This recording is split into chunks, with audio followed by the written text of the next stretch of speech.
Привет, Мария! Привет, привет, привет. Привет, с Новым годом! С Новым годом. Друзья, добрый день. Ütөгүнүнөн ütөгасырданан билигин мен өссө Жадгал Соловьёвың көрүм. Так. Окей. Ага. Надеюсь, он будет. С Новым годом, Маш! Давно мы с тобой Спасибо. не виделись. Да, не говори. Огромное спасибо, что согласилась на прямой эфир. Слушай, я очень волнуюсь. У меня первый эфир прямой, когда у меня берут интервью, поэтому я даже немножко вспотела. Поверь мне, я тоже. Да. Сибирде төгүнүнөн биги бүгүн агас эфир быдылжыта Мария Романова. Мария Романова у нас винный энтузиаст, сомелье, предприниматель. И сегодня она поделится своим опытом вообще ухода из, как говорится, офисной жизни. Из работы. Да. Да, в открытое море предпринимательства. Какие были страхи, вообще, что было там новое, интересное. Давай тогда начнем, да? Расскажи, пожалуйста, о себе, вот именно как ты ушла с такой, в принципе, престижной работы инженера в свободное плавание. Сначала скажу, что да, действительно, я работала 16 лет на крупном республиканском нефтегазовом предприятии. И в последнее время, последние 2 года, пока я работала, то есть там очень сложно было добиваться карьерного роста там, или чего-то такого. То есть я там застыла в стагнации и никак не развивалась. Пыталась занимать себя общественными делами, какими-то мероприятиями, достаточно крупными на самом деле. Но каждый день в течение 2 последних лет, пока я работала в своей организации, я просыпалась каждое утро и думала, что бы такое придумать, чтобы не идти на работу. Ну, действительно, да. И мне показалось это так ужасно. Моя жизнь проходит, и я почувствовала себя несчастливой. То есть, когда ты каждый день изо дня в день живешь так и думаешь, что я не хочу идти на эту работу, я не хочу этим заниматься, но это нужно, мне кажется, это не очень хорошо, и поэтому я приняла такое волевое решение, что нужно просто набраться смелости и просто написать заявление об увольнении, все. И в 2020 году, 11 марта, я написала заявление об увольнении и ушла заниматься общепитом. На тот момент у меня была столовая, которая называлась «203 вкуса». И 17 марта, как все знают, 2020 года грянул локдаун. И закрыли полностью весь общепит. Вот это было очень страшно, конечно. Это было очень неожиданно. Было непонятно вообще, когда, что откроется. Естественно, не было никаких накоплений. То есть мы даже не успели поработать, соответственно, и все закрылось. Вот это вот был очень такой тяжелый момент. Но вспоминая себя тогда и сейчас, сравнивая, я очень много сделала для того, чтобы закрыть вот эту, не знаю, в общем, чтобы это прошло. Да. Я хочу еще раз повторить для наших зрителей, которые подключаются. У нас сегодня очень интересный эфир. Мария Романова, предприниматель, хозяйка ресторана «Пара бокалов». Да. «Пара бокалов» и винотека «Виноград». Сомелье. Правильно? Да, можно так сказать, да. Да. Инженер по образованию и мама 3 замечательных детей, любящая супруга. Сегодня рассказывает, как она ушла из офисной работы и занимается тем, что ей приносит счастье каждое утро. Так же? Да, действительно Расскажи, пожалуйста, вообще, как появилась идея уйти в общепит, что послужило этому? Каков этот был путь именно выбора вот этого предпринимательского пути? Ну, каков путь, да? Ну, первое, самое главное, мне кажется, я люблю вкусно поесть. Это первое. Поэтому, как бы, несомненно, выбор попал в пользу общепита. Также мне хотелось привнести что-то новое, что-то такое интересное, не знаю, ну, в жизнь Якутска. И поэтому мы решили открыть вообще первый, по-моему, в Якутске винный бар. Угу. Вот поступил Ага. вопрос, рестораны в Якутске? Да, в Якутске, ресторан в Якутске. У нас пока один ресторан только, винный бар. Вот я сижу как раз-таки в нем. Вот, Очень красиво, можно я там не посмотреть. была. Ага. Очень хотелось бы побывать, потому что, насколько я знаю, он очень котируется в сети Инстаграм. Я часто вижу истории своих друзей и знакомых из вашего ресторана, поэтому думаю, что дела идут хорошо. Ну, на самом деле, вообще, как бы, концепция бара заключается в том, что я люблю вино. Я хочу изначально с этого начать, да, что я люблю вино, и я хотела бы показать людям, что вино это не просто там алкогольный напиток, а вино это целая история. Вообще история развития человечества, она непрерывно связана с вином. Даже там, ну, в наших священных книгах, да, в религиозных, также вино упоминается там более 400 раз. И вино это всегда кухня, это всегда гастрономия, это всегда разговоры, это всегда встречи, это, ну, это какая-то культура, это вот, культура развития человека. То есть вино невозможно выпить много. И когда ты пьешь вино, ты чувствуешь вкус земли, на которой растет виноград. Интересно. И вот мне хотелось как раз-таки вот рассказать людям об этом, показать, что пить вино, наслаждаться там парой бокалов вина, это нормально, это не алкоголизм, да, как многие. То есть есть у нас вообще в обществе очень много людей, которые крайне критичны. То есть либо если ты там буквально пьешь вино, то, соответственно, ты алкоголик. Все, у тебя там ставят на тебе крест. Либо есть такие, которые ярые трезвенники, то есть они категорически не приемлят алкоголь никакой-то. Ну, мне хотелось как-то это сгладить. Да, ну, может быть. Но при этом ты сама не пьешь, ну, как бы ты же не навязываешь это там, я не знаю, своим подругам там. Ну, как-то вот это твой выбор. Ну, действительно, это выбор каждого человека. Ну, мой же выбор учить культуре винопития. Вот. Мне хотелось бы. Так, и поэтому вот мы открыли винный бар. Концепция винного бара заключается в том, что вы можете спокойно купить вино в винотеке и выпить его в паре бокалов. Вот. То есть вино без ресторанной наценки. То, что в ресторанах вино наценивается от 300 до 400% наценка идет на вино. Вот оно что. Да. Вот такая вот концепция у вас. Да. Когда я готовилась к этому интервью, я думала, так, Мария стала сомелье.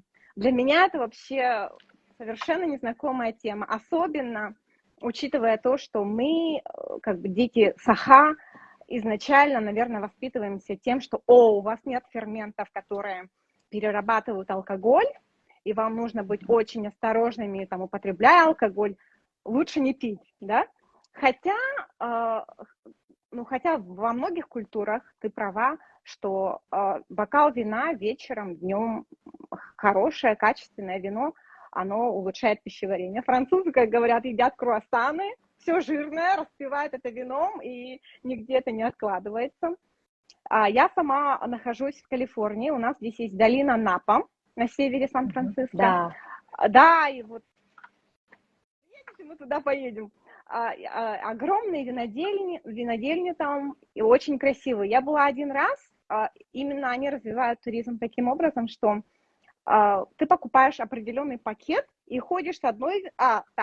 Можно ходить с одной винодельни в другую, а можно, они делают это как Диснейленд, то есть одна винодельня, заходишь туда, платишь определенную сумму, и вот они из комнаты в комнату тебе дают пробовать разное вино.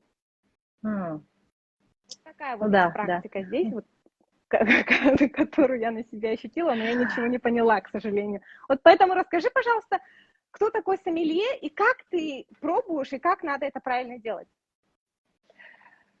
Начну с того, что для того, чтобы называться сомелье, ну, как бы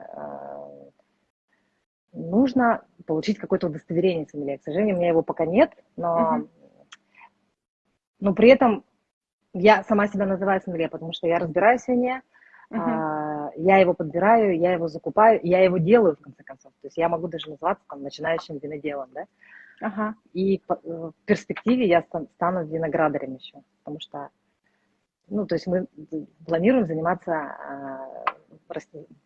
развитием, да, выращиванием винограда. Сейчас у меня немножко просто, я в последнее время общаюсь очень много с иностранцами, и у меня перепутались 3 языка. Русский, якутский, английский, и поэтому сейчас немножко сложно, так, оказывается, есть такая проблема, когда долго не общаешься.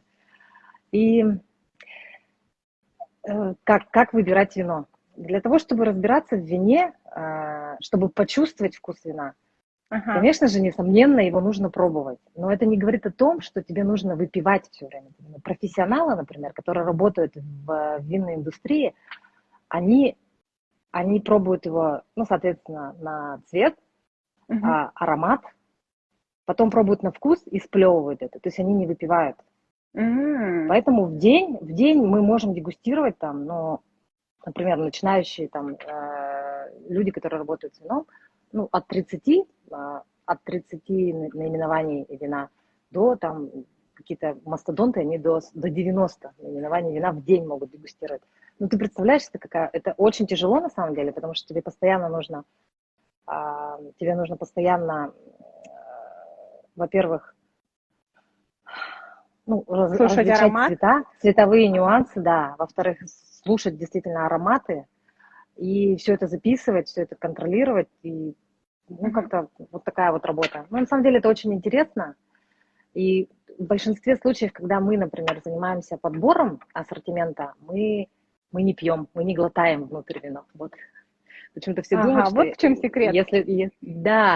Если ты сомелье, соответственно, ты каждый день ходишь и выпиваешь, там, нет, конечно, это тоже работа, это тоже тяжело, это тоже интересно. Вот. Ну, это очень интересно, что, оказывается, не глотают, я думала, потребляют, понимают.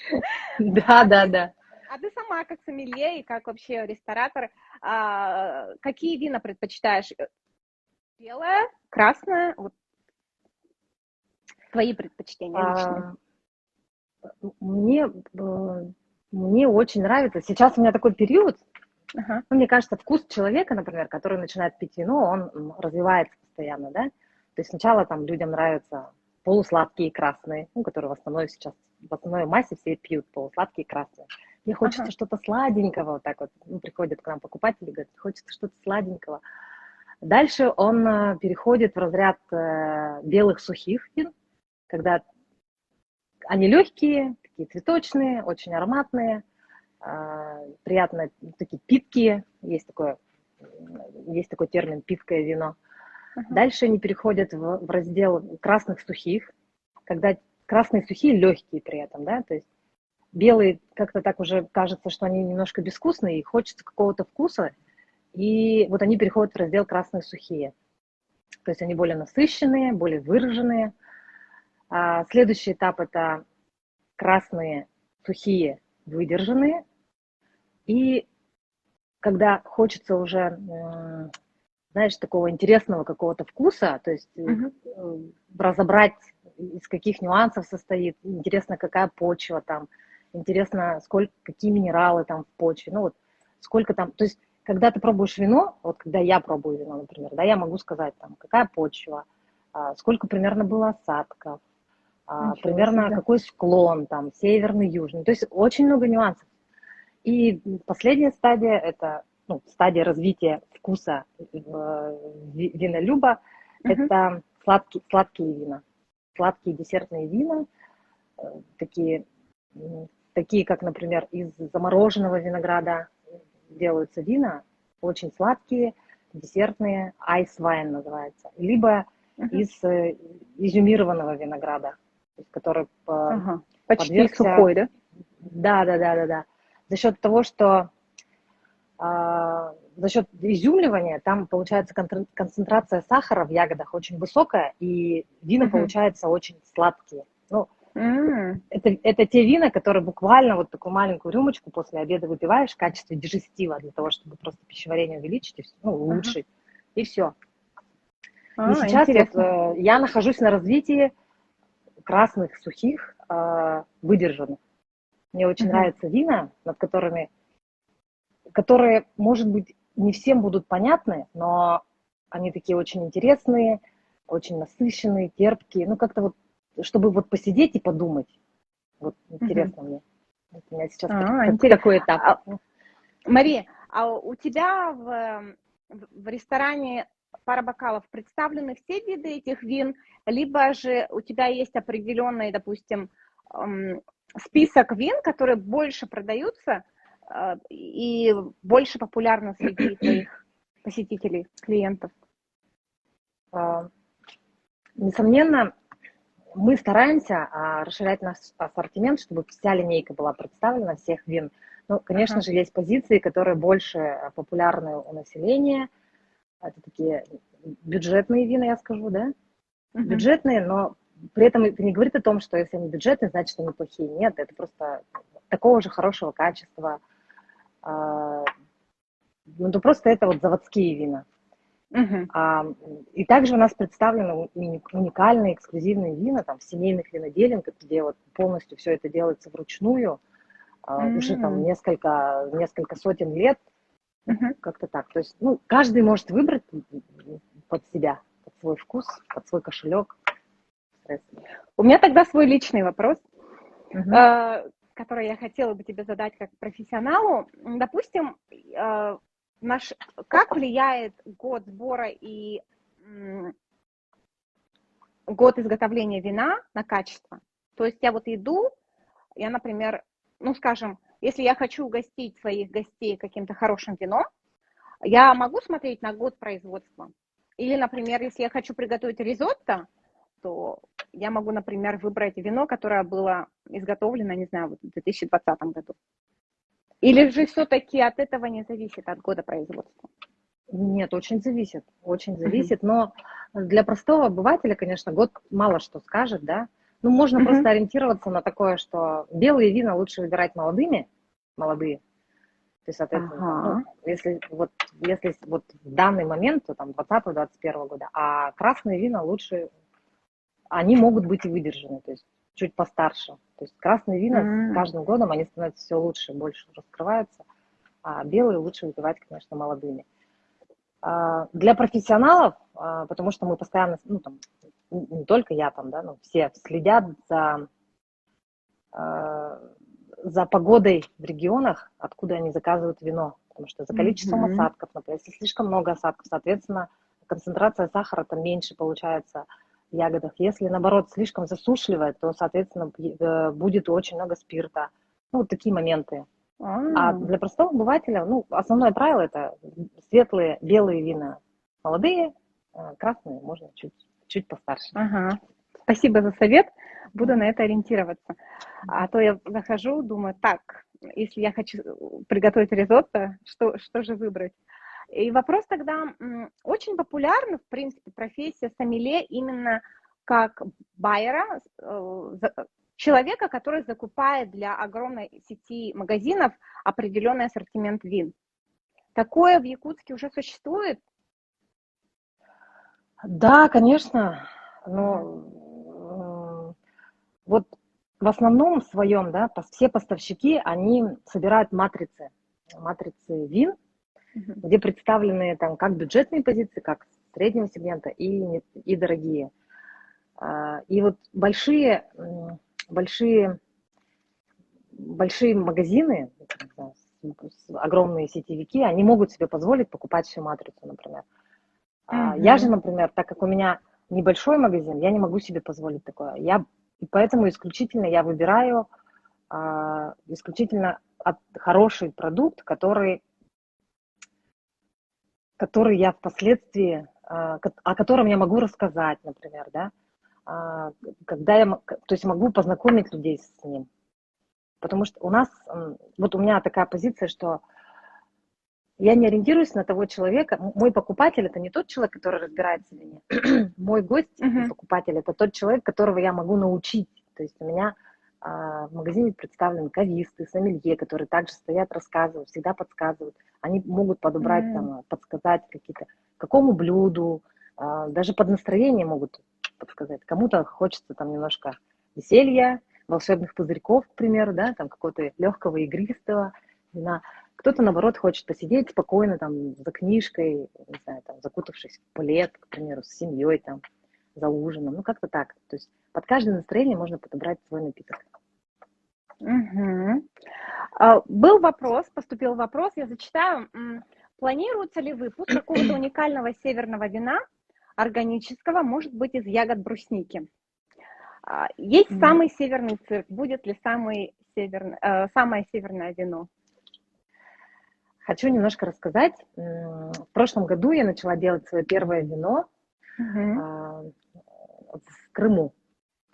Мгм. Значит, мне как раз в прошлом году исполнилось 40 лет, и я решила как-то это вот запечатлеть в своей памяти и решила сделать свое вино. Я собрала виноград 40-летней лозы, очень символично получилось, и сделала свое вино. Оно сейчас стоит и будет выпущено летом 2022 года, то есть этим летом О, уже. вау. Ага. Да. Насчет северного вина, да, вообще изначально надо знать, что вино, оно всегда делается из винограда, Окей. потому что виноград, да, виноград это такая ягода, которая, как сказать-то, сейчас я попробую привести пример. Например, если ты делаешь вино из малины, ну, или сок там, или какую-то настойку, да, то ты будешь ярко чувствовать вкус малины. Если из клубники, то ты, соответственно, тоже будешь ярко чувствовать вот этот вкус клубники. А виноград – это такая ягода, которая не имеет своего такого яркого вкуса, но при этом она может передавать, например, разные нюансы вкуса. То есть ты в винограде ты можешь почувствовать, я не знаю, пипи де ша, например, да, это запах кошачьего туалета, например. Это вот, в Савиньон Французский, да? Бланах очень, да. Либо там земли, ну вот такие вот моменты. Поэтому все-таки я считаю, что вино можно делать только из винограда, это первое. Ну, может быть, когда-нибудь, да, может быть, когда-нибудь, не знаю, если изменится климат в Якутии, Климат. тогда мы сможем Чего вырастить мы не виноград. хотим. Да, чего мы на самом деле не хотим, но мне кажется, в каждом, ну, в каждом регионе есть какие-то свои особенности, и виноград все-таки это тот, та ягода, которая растет в теплых краях. И если минус 20, то все, она замерзает, и лоза уже погибает. Поэтому лучше мы оставим это для южных регионов, а у нас пусть будет мясо, рыба вкусная, свежая, ну вот такие ягоды наши, Ягоды. Мгм. да. А из А, ягод мы будем варить вкусный морс. да, и варенье, да? А, Мгм. Маша, а вот то, что твое вино, которое ты уже сама приготовила в прошлом Мгм. году, оно будет у вас продаваться этим летом? Оно будет продаваться только у нас. Ага, Да. ага, ага. Это Мы уже придумали. получается уже как семейное винодельня, так? Да, да, семейное винодельня, потому что также мой супруг Максим, он во всем меня поддерживает. Мы как бы все это делаем вместе. Естественно, я одна бы не смогла это все сделать. И благодаря его поддержке вот мы сделали свое вино. Сейчас оно выдерживается в бочках, в цистернах. И я вот буквально завтра уже лечу в Москву, после этого в Крым, и там тоже буду вещать. Если кому-то интересно, вы можете присоединиться, посмотреть на мои сторис, как Ага, к там нам развивается наше присоединяется вино. Николай. А, Привет. Привет, Коля. Привет, Здравствуйте, привет, Мария. здравствуйте. Очень интересный разговор. Я думаю, что Да, Николай спасибо. посетит пару бокалов в скором времени от нашего имени. Будем рады. Спасибо. Приходите. И сейчас тогда мы переходим к вопросам по туризму. Был там один еще вопрос или утверждение, что кто-то хочет у себя на даче создать погреб длинный. Конечно, почему нет? Но самое главное, там нужно выдерживать определенную температуру. Где-то, ну, там для разных вин вообще разная температура, конечно. Ну, где-то 15-16 градусов. Если выдержит, то можно хранить вина. Угу. И вопрос... А можно я немного прошу? Ага. Мария, вы пробовали якутские вина? Австралийские. Да, конечно, да. Как вам? Вот мне очень нравится Австралия, Новая Зеландия. Сейчас они очень большой шаг вперед сделали именно в развитии виноделия своего. Пока они не похожи ни на что. Вот самый популярный сорт в Австралии, в Новой Зеландии, это Sauvignon Blanc. И он такой цветочный, легкий, очень приятный. Именно, то есть там, ну, к примеру, даже условно сказать, можно выпить бутылку вина и как бы будет хорошо, то есть голова не будет болеть. Мне кажется, они прям очень хорошо идут в таком хорошем направлении, что дальше будет еще только лучше и лучше. Просто им нужно выбрать какие-то сорта, такие вот уникальные для своего региона. Да. Это так. Там очень много даже частных, семейных. Просто для себя, для друзей делают. Ну, мне кажется, у нас везде это делают. И у нас тут делают. Да, надо просто купить виноград, да. Вопрос был, на самом деле, какие у вас цены? Ой, прости, я перебила. На самом деле? Я закончу, да? Да. Есть столовый виноград, надо различать столовый, который мы едим, моем там. Есть технический виноград. Вот именно из технического винограда делается вино. Из столового винограда не делается вино. То есть вот такие моменты, нюансы там есть. Ага, по поводу цен на вино, давайте оно сейчас сделается, все будет хорошо, и потом я уже как бы посмотрю на ценообразование. Будет уникально, собственноручно приготовленное вино. Да. Ага. Давай тогда, Коля, перейдем к вопросам о... Путешествии? Да, самое такое. Да. Очень интересное внутреннее путешествие. Мария, наверное, произвела фурор буквально пару недель назад, пригласив в гости таких именитых гостей. Да, можете рассказать об этом? Да, расскажи, пожалуйста. В общем, есть такой американский блогер, Дрю Бински, его зовут. У него есть канал на YouTube, там около 3,5 миллионов подписчиков. Он очень интересно рассказывает. У него такой контент. Он рассказывает о жизни простых людей. Он посетил 197 стран, и я была подписана на него. И как-то в прошлом году он у себя в сторис выставил такой запрос, что типа я вот собираюсь в Россию по таким городам, там Якутск, Владивосток, Новосибирск. Есть кто-нибудь из этих городов? И я написала просто, я из Якутска, привет, меня зовут Маша. Ну и как-то вот так получилось. Потом у меня подруга, которая живет в Австралии, Вероника, она мне тоже позвонила. Я в это время была в Крыму, ходила там по горам, да. И она мне звонит и говорит, летит Дрю к нам, надо его встречать. Я говорю, окей, встретим, все. Ну и как-то вот списались мы и вот встретили. Он приехал не один, он приехал еще со своим другом. Амар, это основатель тоже такого популярного блога Yes Theory. И там, получается, 7,5, по-моему, миллионов подписчиков. Вот. Они приехали в Якутск. Ну, как-то так. Ага. Ну и расскажи, как ты готовилась к приезду, какой план, график составляла, и вообще как тебе удалось таких искушенных путешественников влюбить в Якутию? Да. Большая задача. Как мы готовились? На самом деле, да.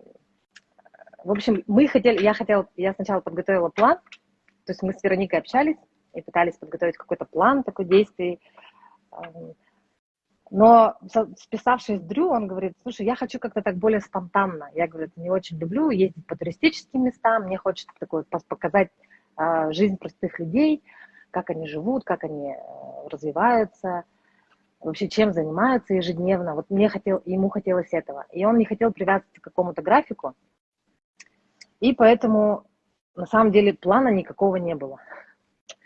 Также в прошлом году я написала письмо в наше министерство о том, чтобы они как-то так помогли, потому что это был для меня первый опыт вообще, первый опыт того, что приезжают гости такого уровня, да. Но, не получив поддержки, мы решили сами действовать вот с Вероникой. И как-то так пошло, и я показывала то, что мы здесь не выживаем, как все думают. Почему-то в основной своей массе весь мир думает, как они тут вообще выживают вот в таких условиях. Вообще тут же вообще какая-то жесть, тут невозможно жить. А я хотела показать, что мы не выживаем, мы здесь живем, и мы здесь счастливо живем, мы развиваемся, что Якутск, может, он небольшой такой, не суперсовременный, но он такой очень родной, любимый, и люди здесь очень открытые, современные. Как-то так. Вот это я хотела показать как раз. Я надеюсь, что это все получилось, да. Мне кажется, тебе это удалось. Да. Да, ты водила их по гостям. Да. В целом, что происходит каждый день у нас в Якутске? И что больше всего понравилось им? Спасибо, Вероника. Слушай, каждый раз, когда мы с ними встречались и когда мы ездили, они были удивлены. То есть у них такие глаза все время были удивленные, и они говорят... То есть, например, вот мы ходим по улице, да, и когда холодно, мы выдыхаем пар изо рта, например.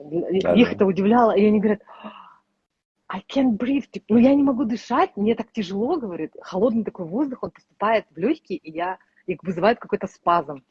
Потом там то, что вот замерзшие ресницы там от дыхания, да, то, что едет в машине, начинает там царапать стекло, например, которое немножко льдом покрылось.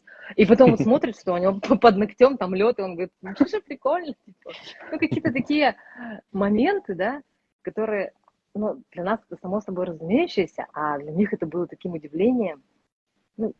То, что вот у нас трубы, например, над землей, вот эти вот, как-то их вообще все удивляло, на самом деле. То, что вот коровы, они сами приходят, там пьют из этой лунки, как они узнают, что нужно туда приходить. Это такие моменты. Вообще их все удивляло. На самом деле Якутия такой интересный регион. И с ними также я тоже смотрела на них, как они удивляются. Я думала, действительно у нас так, оказывается, клево, так интересно. Вот. То есть с каждыми гостями по-новому узнаешь свой город, свой регион, свои какие-то особенности климатические. Так, интересно для общего развития тоже. Да. И какие-нибудь идеи появились после общения с гостями? На самом деле, очень много людей сейчас мне пишет в директ. Все хотят приехать сюда, да. И я подумываю, может быть, действительно как-то начать какой-то... Вот я познакомилась с девушкой, Мария Салко ее зовут, да, она тоже блогер, у нее есть свой YouTube-канал, и она потрясающе просто рассказывает о Якутии на английском языке. Такая хорошая, добрая, такая светлая девушка. И вот к ней тоже очень много обращается. И я говорю, Маша, давай как-то так мы заколлабимся вместе и будем продвигать нашу Якутию на весь мир. Не знаю, может быть, что-то и получится из этого. Маша, а какие сложности были? Именно что ты заметила, чего не хватает, допустим, в инфраструктуре?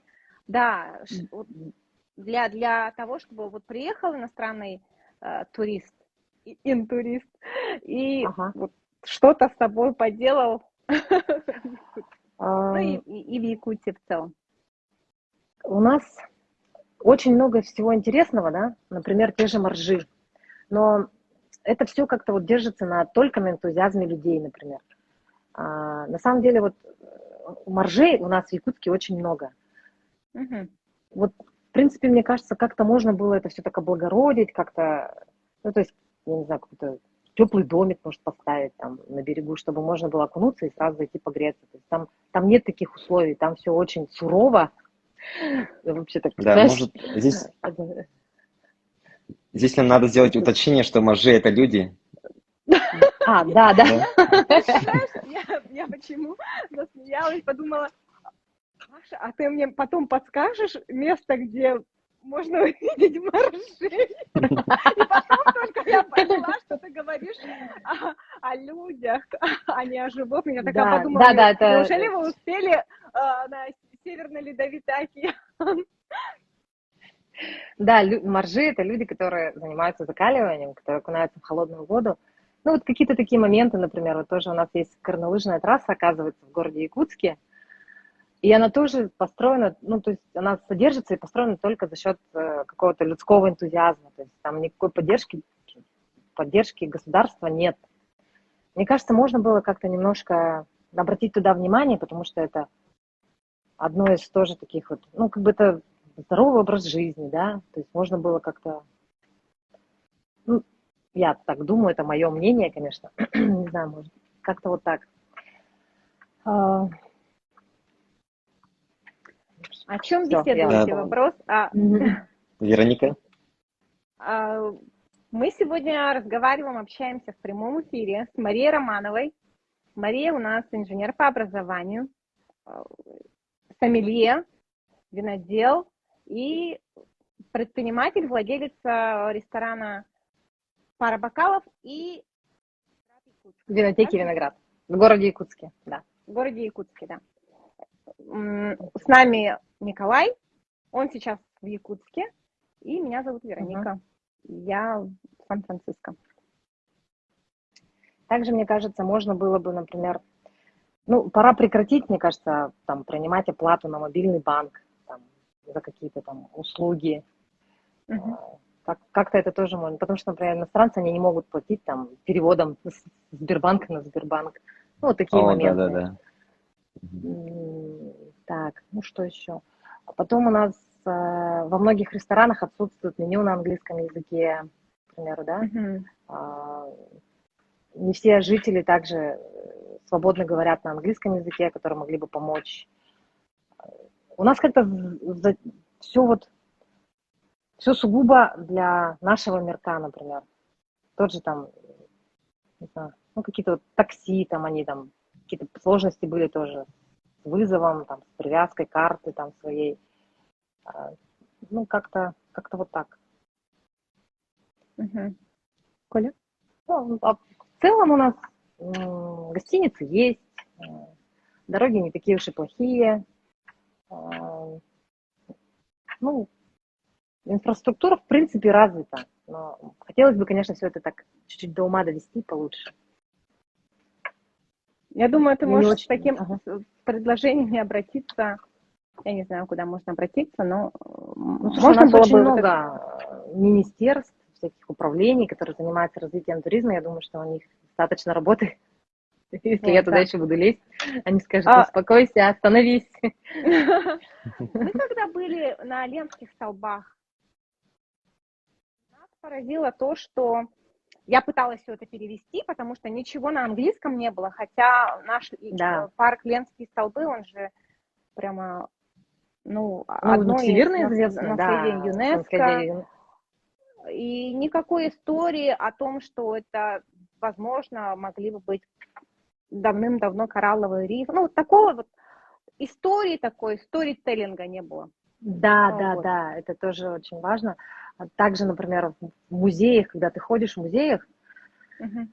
там тоже нет англоговорящих гидов, и порой очень сложно переводить там какие-то определенные термины, которые ты вообще не употребляешь там, в повседневной жизни на английский язык. Вот такие нюансы. Мгм. Поэтому вот это вот, мне кажется, прям массово надо внедрить английский язык, универсальный английский язык в население Якутии. Коля? Например, вот в Австралии очень много разных сертификатов есть прис- до работы, да. Например, чтобы работать барменом, тебе нужно пройти обучение, получить сертификат. И везде в Австралии очень много таких сертификатов. а, И можно было бы так стандартизировать и, например, в Якутске, чтобы все к одинаковому стандарту шли. Да, это хорошая идея. Ага.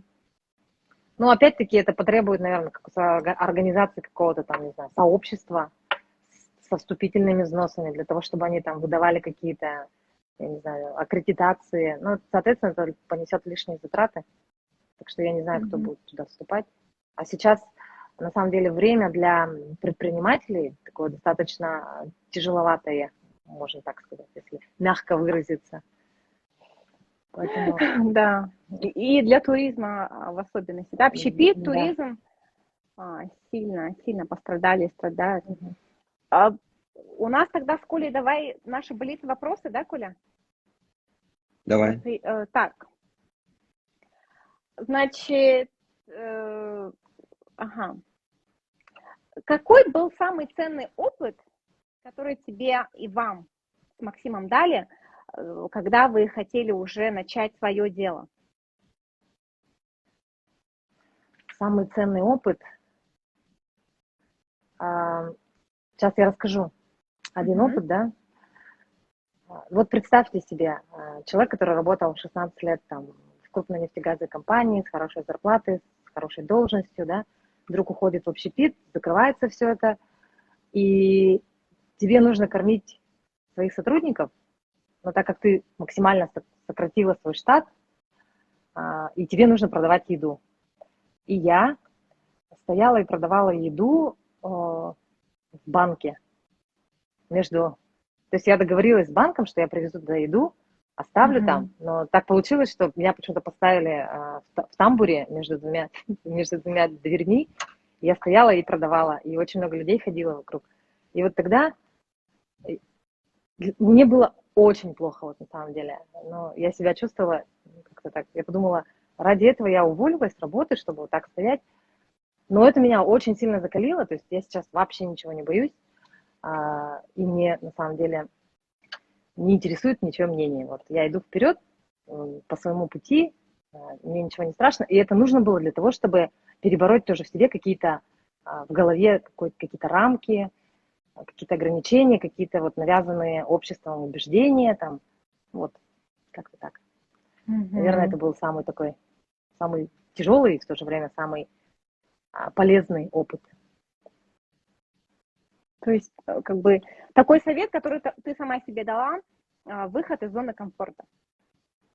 Да, мне Мгм. вот очень нравится вообще вот этот вот yes theory, да, который вот идет Амар, то, что когда ты выходишь в дискомфорт, тогда только начинается твоя новая, твоя жизнь. Ну, вот как-то так, если перевести нам с английского. Мне Мгм. тоже так кажется. Когда ты чувствуешь, например, что как-то тебя вот немножко это неприятно там, или, может быть, как-то некомфортно, и я всегда себе задаю вопрос, почему?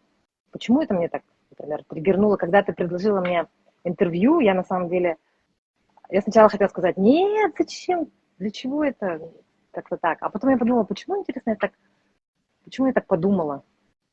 Потом, когда ты написала организатор туров, да, я тоже как-то тоже подумала, я какой организатор, я же там, ну, ну и такие вот моменты, и каждый раз ты как бы сама себя перебарываешь, каждый раз ты идешь там в свой страх, а именно после преодоления своего страха у тебя начинается рост. Рост тебя как личности, рост твоего духа, не знаю, там, ну как-то так. Вот так я думаю. Мгм. Здорово. Спасибо. И следующий вопрос. Маша, как начинается ваш день? А, я бы хотела сказать, что с зарядки, там, с легкого душа. Но нет, конечно, я открываю телефон, потом иду кормить кошку, потому что она постоянно Не скребется детей. мне в дверь. Дети в это время спят, потом я начинаю готовить завтрак, ну как-то так. Ну и только Ага. после этого я начинаю делать зарядку. Маш, вопрос тогда. Я знаю, что ты один раз в неделю ходишь пешком полностью. Расскажи, пожалуйста, про этот день. А, Я постоянно, вот как бы в последнее время постоянно нахожусь за рулем, и у меня действительно проблемы с тем, что с движением, поэтому я хожу в спортзал обязательно, там занимаюсь кардио, и раз в неделю я выделяю день, когда я хожу пешком.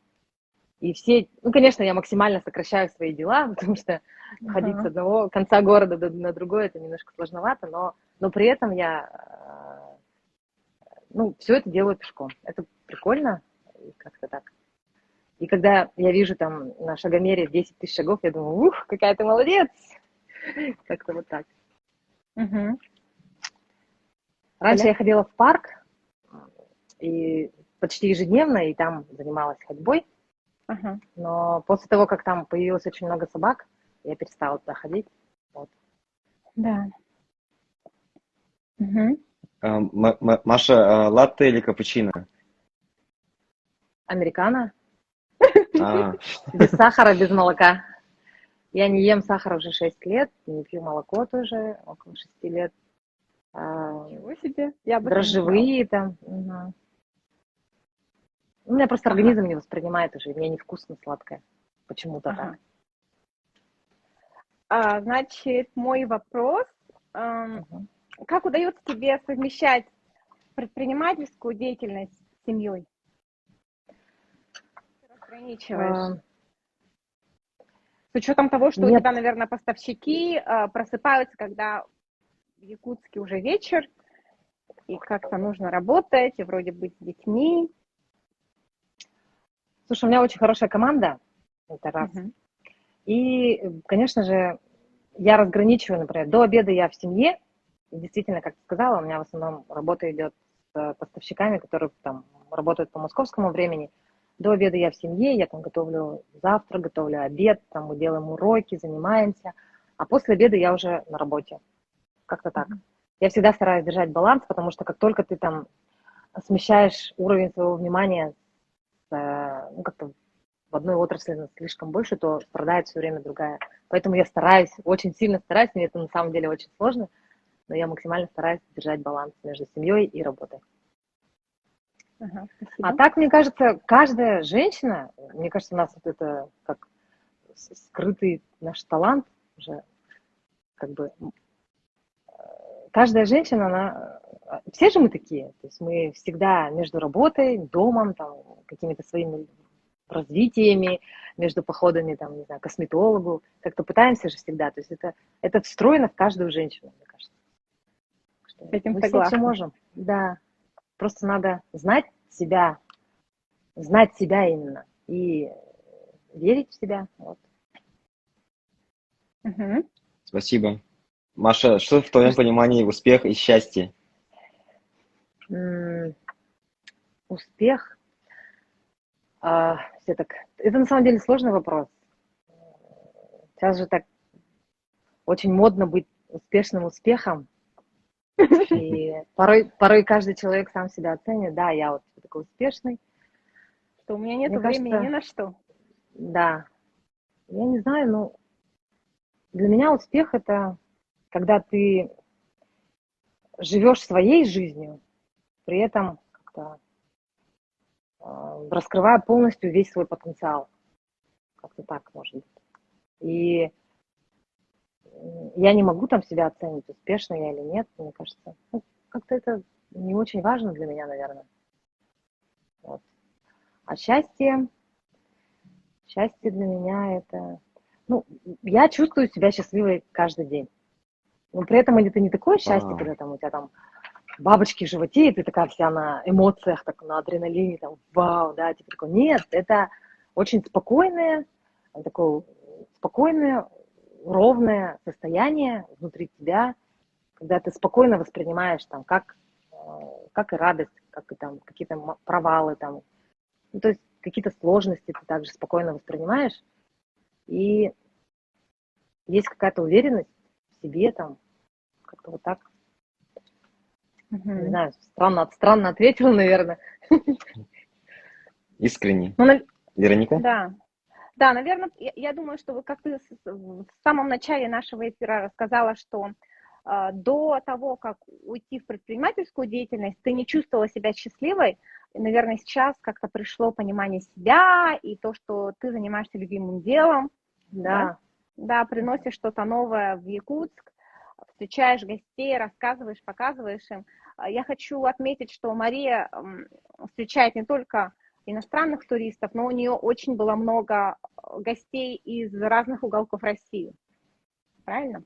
ну да, Связанными да, с бизнесом, с дружбой, о да. которых вы можете узнать на ее странице. И был такой один каверзный вопрос. Вопрос был: уважаемые земляки, не хотите ли вернуться обратно в Россию, не обязательно в город Якутск, а в любой другой город?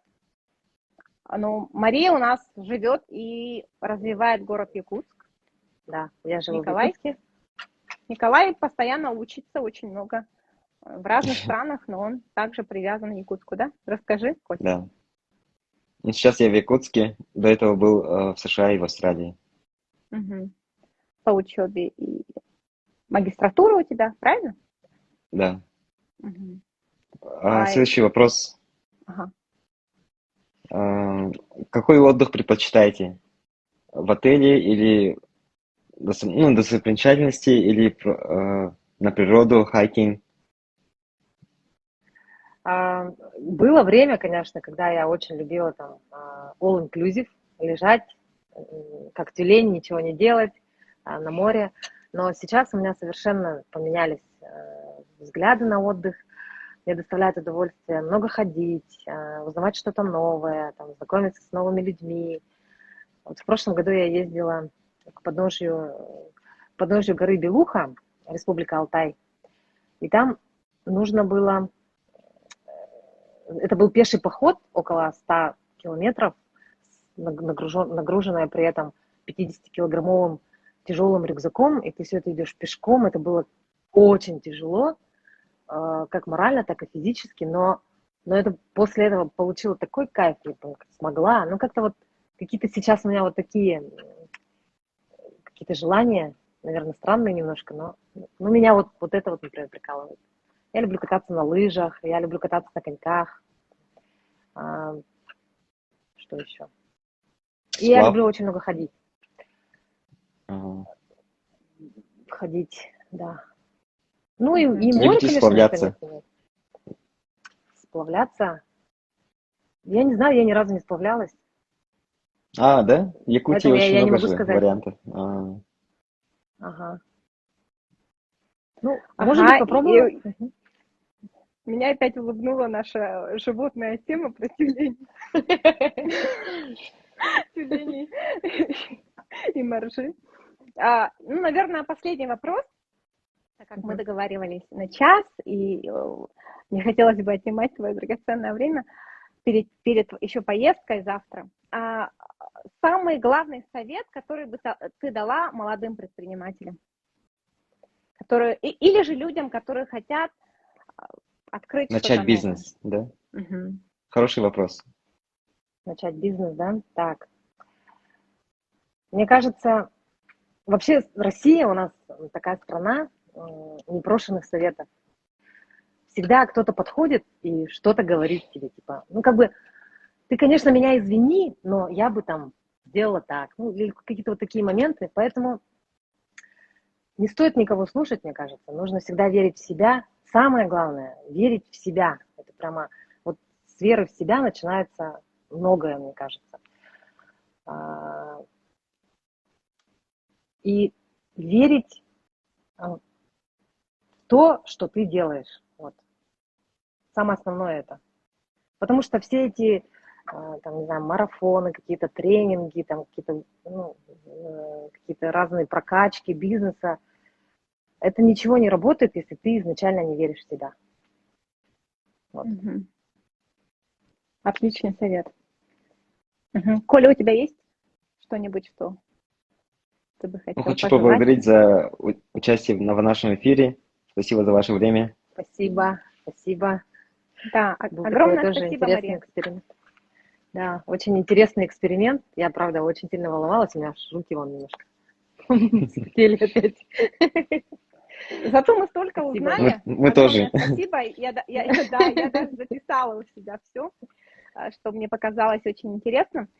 Мгм. Спасибо, Маша, огромное спасибо, хорошего тебе путешествия. Мы желаем Мгм. тебе выпустить твое вино, и, надеюсь, я к вам присоединюсь, Коля, летом Да, на там уже я дегустацию. видел расписание на февраль. Хорошо. Так что, Ждем. да, огромное Спасибо спасибо большое. и Мгм. удачи во всем. Ладно. Спасибо, Хорошего Коля. дня. Пока. Ага, Пока. пока-пока. Пока.